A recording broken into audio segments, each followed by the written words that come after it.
నమస్కారం. G3 media morning bulletin కు స్వాగతం. తాజా అప్డేట్స్ మీకోసం. పాలన చేతగాక బీఆర్ఎస్ పై నిందలు వేస్తున్నారన్న కేటీఆర్, కరోనా కష్టకాలంలోనూ ఫీజు రియంబర్స్మెంట్ ఇచ్చామన్న కేసీఆర్ కు పేరొస్తుందని ఐటీ హబ్లను పక్కన పెట్టారని ఆరోపణ. తెలంగాణలో ఐటీ ఉద్యోగులు తగ్గడంపై సమాధానం చెప్పాలని డిమాండ్.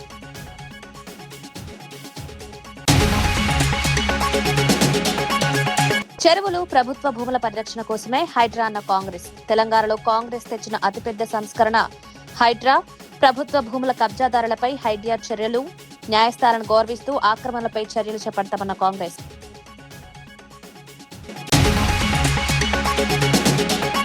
రామాలయ నిర్మాణ పిటిషన్ను సుప్రీంకోర్టు కుట్టివేసిందన్న రఘురామ.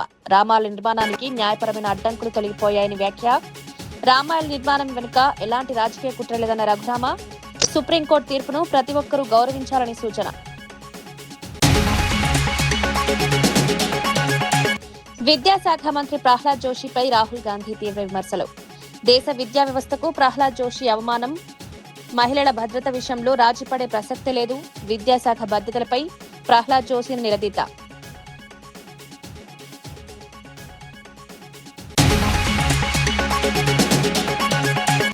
సోషల్ మీడియా తప్పుడు ప్రచారంపై Bonda Uma fire. Party line దాటినట్లు జరుగుతున్న ప్రచారంలో నిజం లేదన్న బోండా.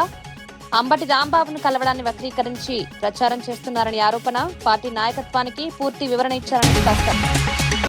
చెరువులు, నాలాలు, కుంటలు, ప్రభుత్వ భూములను ఆక్రమించిన వారిపై హైడ్రా ప్రణాళికాబద్దంగా చర్యలు తీసుకుంటోందని కాంగ్రెస్ నేతలు పేర్కొన్నారు.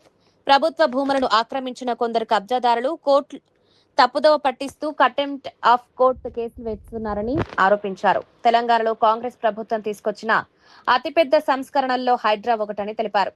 చెరువులు, నాలాలు, పార్కులు, ప్రభుత్వ స్థలాలను ఆక్రమణల నుంచి కాపాడమే హైడ్రా ప్రధాన లక్ష్యమని స్పష్టం చేశారు.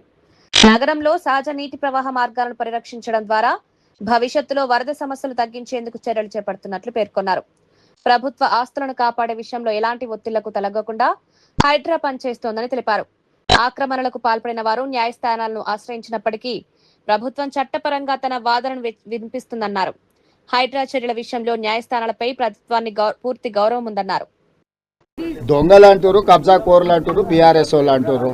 చెరువులను, నాలాలను, కుంటలను కబ్జా పెట్టుకొని ప్రభుత్వ భూములను, ప్రభుత్వ పార్కులను కబ్జాలు పెట్టుకున్న వాళ్ళు కోర్టులను తప్పుదోవ పట్టించి కంటెంప్ట్ ఆఫ్ కోర్ట్ అంటారు. కంటెంప్ట్ ఆఫ్ కోర్టు ఉంటే అధికారులను మార్చాలనే నిబంధన ఉంటే గతంలో సోమేష్ కుమార్ మీద 400 కంటెంప్ట్ కేసులు ఉన్నాయి. ఆ రోజు ఇవన్నీ ఏది మాట్లాడలే. ఒక అధికారిని ఎక్కడ నియమించాలనేది ప్రభుత్వం యొక్క విచక్షణ అధికారం. ఆ విచక్షణ అధికారాన్ని ఎవరు గుంజుకోలేరు. కాబట్టి ఈరోజు తప్పుడు కేసులను న్యాయస్థానాల మీద సంపూర్ణమైన విశ్వాసం ఉంది. న్యాయస్థానాలలో ఎదుర్కొంటాం. హైడ్రా మంచి పనులు చేస్తుంది. మా ప్రభుత్వం తీసుకొచ్చిన the greatest reform is Hydraa.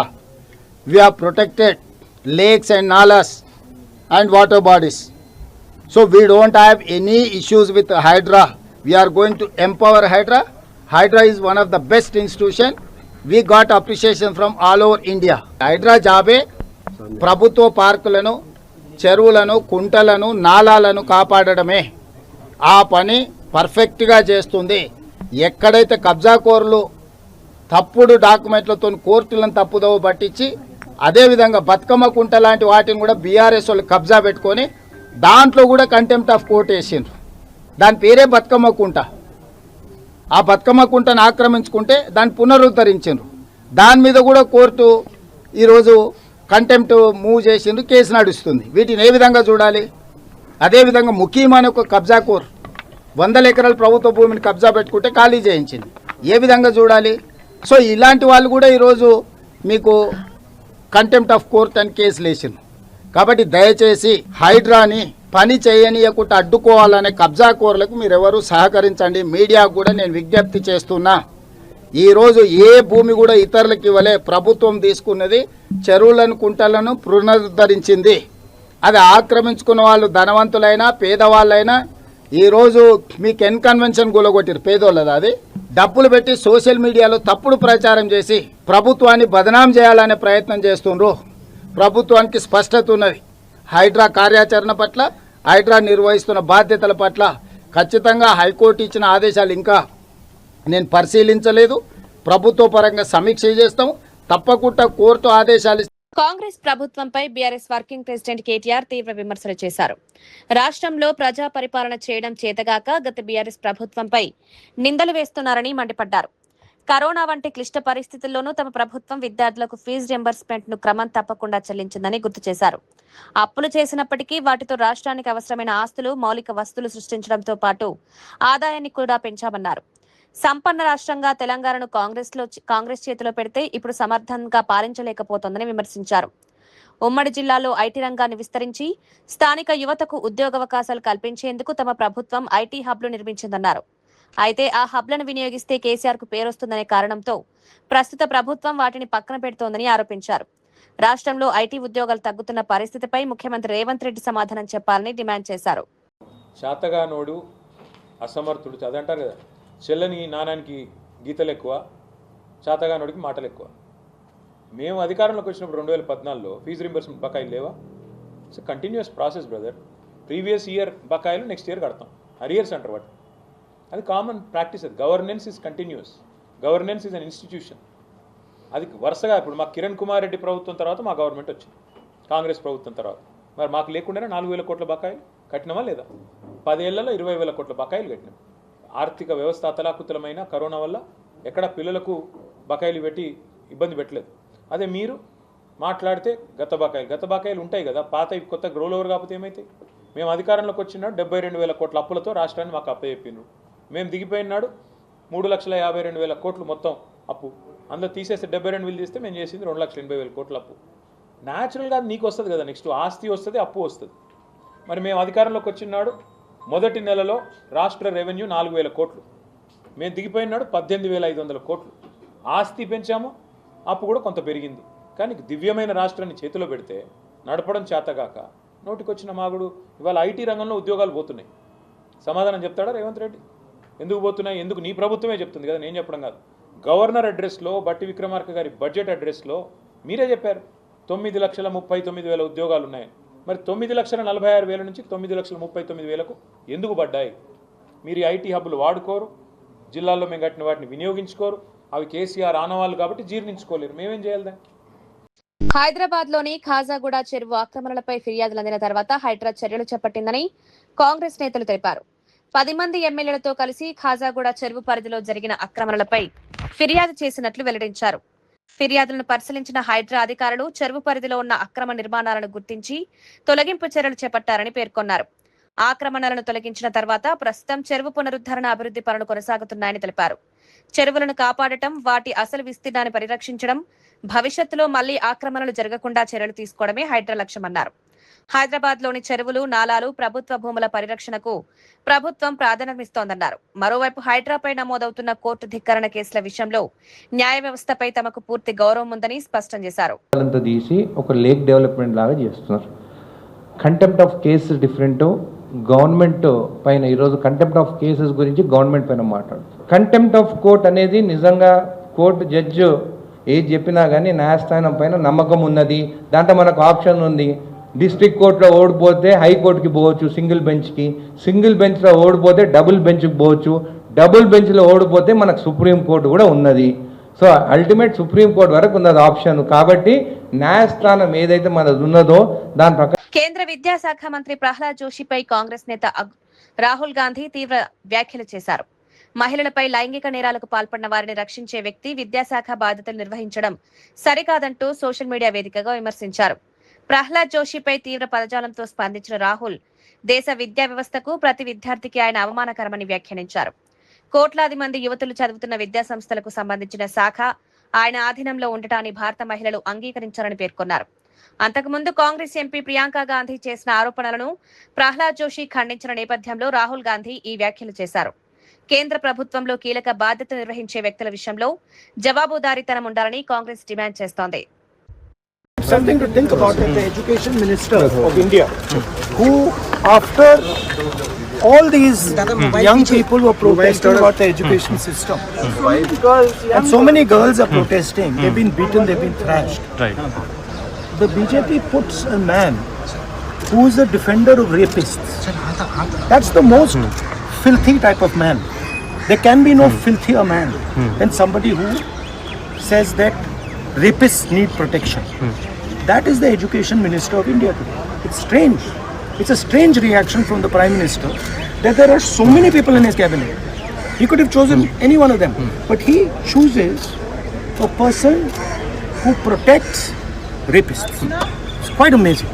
Visakhapatnam జిల్లా గాజువాకలోని ఏపీ ఐఐసి రీఫ్రాక్టరీస్ భూముల వ్యవహారంలో డిప్యూటీ స్పీకర్ రఘురామకృష్ణంరాజు కీలక వ్యాఖ్యలు చేశారు.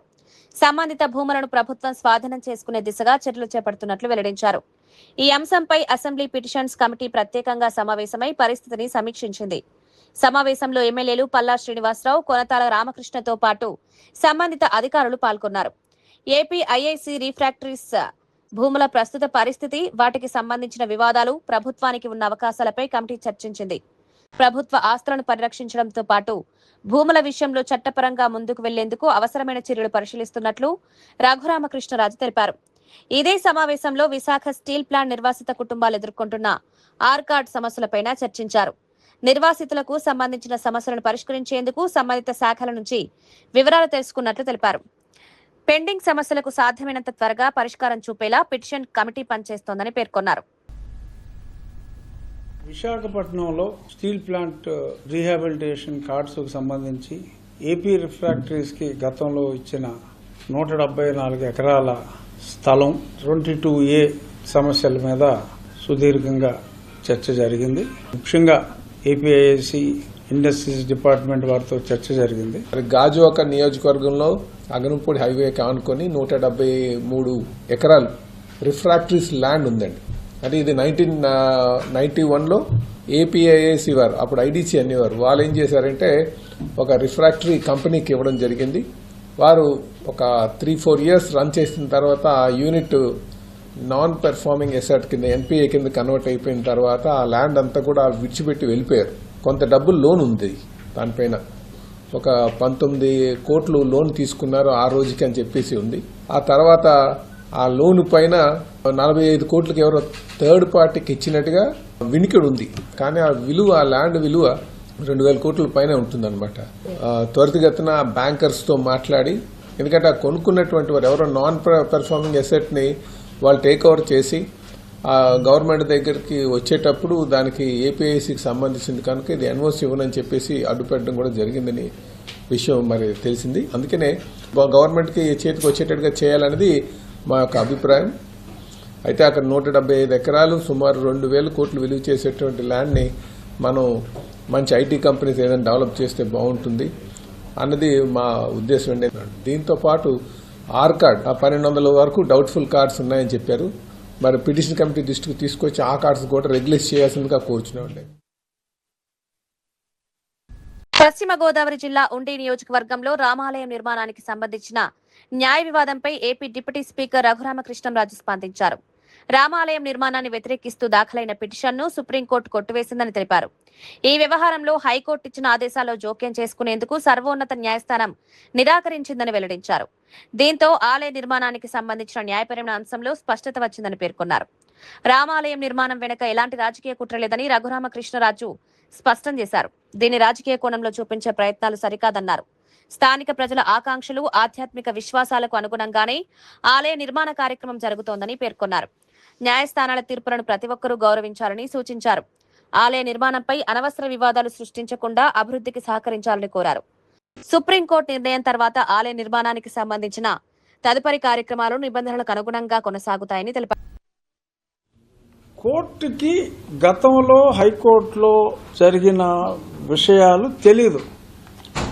సో ముందుగా హైకోర్టులో ఏదన్నా ఉంటే మీరు హైకోర్టులో వేసుకోవచ్చు కదా అని సుప్రీంకోర్టు అన్నప్పుడు మా న్యాయవాది ఆల్రెడీ కోర్టులో ఇది ఆర్డర్ వచ్చింది, మేము అక్కడ సబ్మిట్ చేసామని చెప్పి ఆయన చదివి వినిపించిన తర్వాత, already the matter is disposed by high court, then where is any point, there is no point in interfering అని చెప్పి ఇమ్మీడియట్గా సుప్రీంకోర్టు ఆ ఇష్యూని వీఆర్ డిస్మిసింగ్ అని చెప్పి చెప్పడం జరిగింది. దేవాలయ నిర్మాణం గన్నవరం దగ్గర, ఆశ్రమం దగ్గర ఆల్మోస్ట్ 70% చెక్కటం అంతా అయిపోయింది. నవంబర్ నెలాఖరికి ఆలయం పూర్తి చేస్తామని చెప్పి వాళ్ళు చెప్పడం జరిగింది. శ్రీకాకుళం జిల్లా పలాస హిట్ అండ్ రన్ కేసులో కీలక పరిణామం చోటు చేసుకుంది. గొర్రెల కాపరి దానయ్య మృతి కేసులో రిమాండ్లో ఉన్న మాజీ మంత్రి సిదిరి అప్పలరాజు కుమారుడు ఆరవ్ వర్మకు సోంపేట కోర్టు బెయిల్ మంజూరు చేసింది. ఇదే కేసులో రిమాండ్లో ఉన్న అనుచరుడు సిద్ధార్థ్ త్యాడికి కూడా న్యాయస్థానం బెయిల్ ఇచ్చింది. ఈ ఘటనకు సంబంధించి పోలీసులు కేసు నమోదు చేసి దర్యాప్తు చేపట్టగా ఆరవ్ వర్మతో పాటు సిద్ధార్థ్ను అరెస్ట్ చేసి రిమాండ్కు తరలించారు.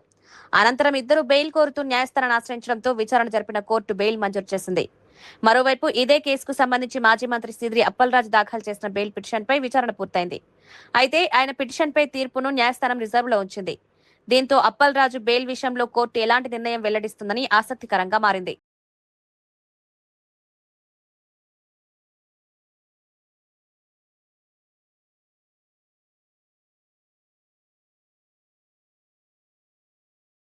హుస్నాబాద్ రైతు వేదికలో ఏఈఓ ఆధ్వర్యంలో రైతులకు ఆరుతడి పంటలపై ప్రత్యేక అవగాహన కార్యక్రమం నిర్వహించారు. ఈ కార్యక్రమంలో మార్కెట్ కమిటీ చైర్మన్ కంది తిరుపతి రెడ్డి, సింగిల్ విండో అధ్యక్షుడు Bolisetti Shivaiah, AMC vice chairman Banka Chandu, Congress మండల అధ్యక్షుడు Vennaraju, market director Bongori Srinivas, AEO Vijay, Gurrala సంజీవరెడ్డితో పాటు రైతులు పాల్గొన్నారు. ప్రస్తుతం ఆశించిన స్థాయిలో వర్షాలు లేకపోవడంతో రైతులు తీసుకోవాల్సిన జాగ్రత్తలు, సాగు చేయాల్సిన ప్రత్యామ్నాయ పంటలపై వ్యవసాయ అధికారులు సూచనలు చేశారు.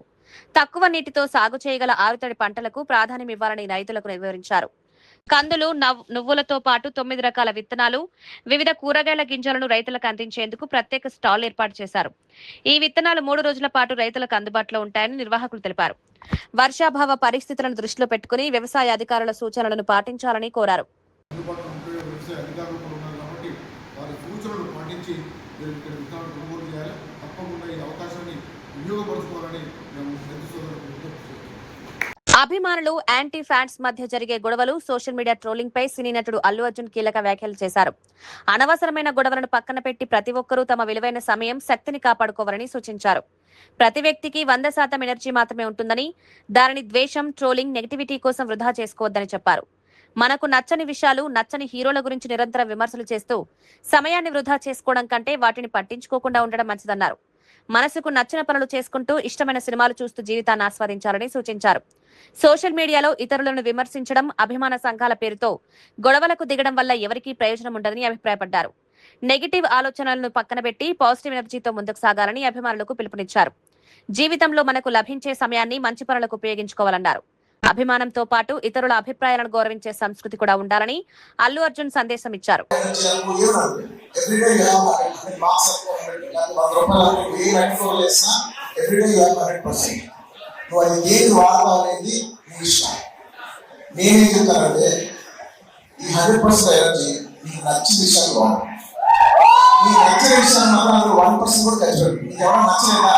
వాళ్ళని హేట్ చేసి, వాళ్ళని ట్రోల్ చేసి ఈ టైం వేస్ట్ చేసుకోవద్దు. నచ్చలేదు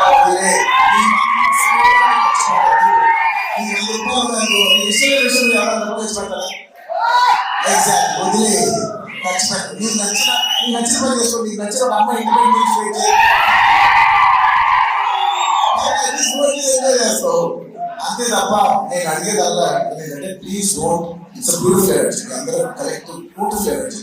దీన్ని ఏ నెగిటివ్ లో తీసుకెళ్ళండి. ఒక మంచి పని చేయండి, ఏదో మీకు నచ్చిన పని చేయండి.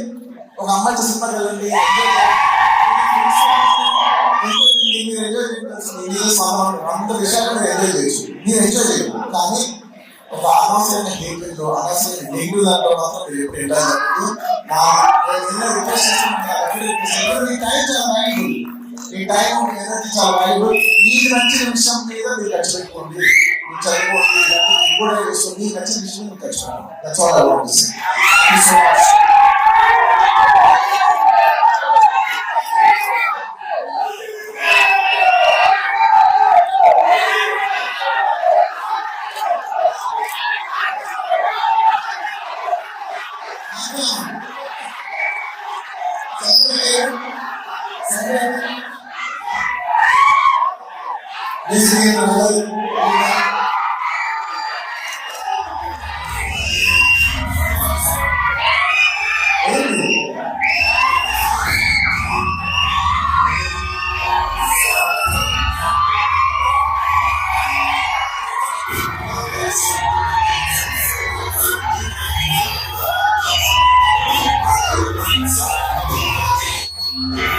క్యూబా క్యూబాపై అమెరికా విధిస్తున్న ఆర్థిక వాణిజ్య ఆంక్షలను వ్యతిరేకిస్తూ ప్రపంచవ్యాప్తంగా ప్రజలు ఆ దేశానికి అండగా నిలవాలని సిపిఎం రాష్ట్ర కార్యవర్గ సభ్యుడు ఎండి జహంగీర్ పిలుపునిచ్చారు.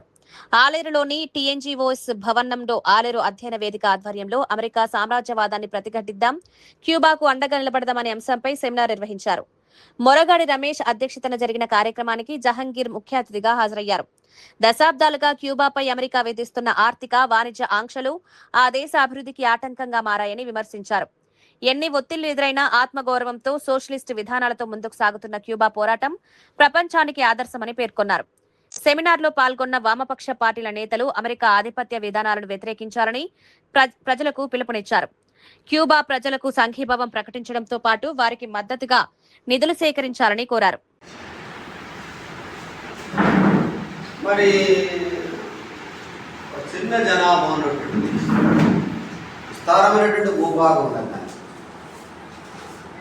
ఎందుకు మొత్తం ప్రపంచాన్ని శాసిస్తున్నది, ప్రపంచాన్ని అన్ని దేశాలను తన కంట్రోల్లో పెట్టుకోవాలని చెప్పి చూస్తున్నది ఏంటి? దాని దగ్గర ఉన్నటువంటి శక్తి ఏమిటి? అన్ని దేశాలు అమెరికాకి ఎందుకు భయపడుతున్నాయి? అన్ని దేశాలు భయపడింది మామూలు కాదు. తన మిత్ర దేశాలు కూడా 70 దేశాలు భయపెట్టించింది ఈ మధ్యకాలంలో. తన ఫ్రెండ్స్ని కూడా భయపెట్టించింది. తన ఫ్రెండ్స్ ఉన్నటువంటి కెనడాను, ఇటలీని, జర్మనీని, ఫ్రాన్స్ని, బ్రిటన్ అన్ని దేశాలను కూడా భయపెట్టిస్తున్నది. ఇప్పుడు డెవలప్ అవుతున్నటువంటి చిన్న చిన్న దేశాలను భయపెట్టిస్తున్నది. మనలాంటి డెవలప్ అవుతున్నటువంటి దేశాన్ని కూడా భయపెట్టిస్తున్నది. ఏంటి అమెరికా దగ్గర అగ్రశక్తి? అయితే ఈ టాపిక్ ఎందుకు పెట్టాల్సి వచ్చింది? ఇప్పుడు దీని మీదనే ఆలేరులో ఎందుకు చర్చ పెట్టాల్సి వచ్చింది? కారణం ఏంటంటే ఇప్పుడు లేటెస్ట్గా జరుగుతున్న విషయాలు ఉన్నాయి. క్యూబా అనేటువంటి ఒక చిన్న దేశం మీద ఎందుకు అంత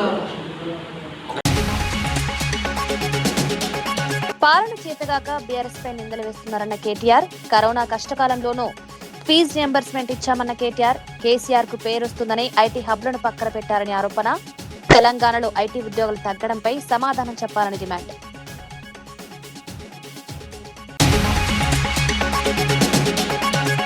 చెరువులు ప్రభుత్వ భూముల పరిరక్షణ కోసమే హైడ్రా అన్న కాంగ్రెస్. తెలంగాణలో కాంగ్రెస్ తెచ్చిన అతిపెద్ద సంస్కరణ హైడ్రా.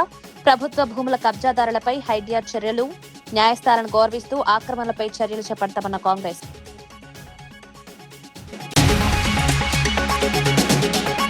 రామాలయ నిర్మాణ పిటిషన్ను సుప్రీంకోర్టు కొట్టివేసిందన్న రఘురామ.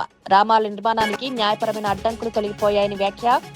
రామాలయ నిర్మాణం వెనుక ఎలాంటి రాజకీయ కుట్ర లేదన్న రఘురామ. సుప్రీంకోర్టు తీర్పును ప్రతి ఒక్కరూ గౌరవించాలని సూచన. విద్యాశాఖ మంత్రి ప్రహ్లాద్ జోషిపై రాహుల్ గాంధీ తీవ్ర విమర్శలు. దేశ విద్యా వ్యవస్థకు ప్రహ్లాద్ జోషి అవమానం. మహిళల భద్రత విషయంలో రాజీపడే ప్రసక్తే లేదు. విద్యాశాఖ బాధ్యతలపై ప్రహ్లాద్ జోషిని నిలదీత.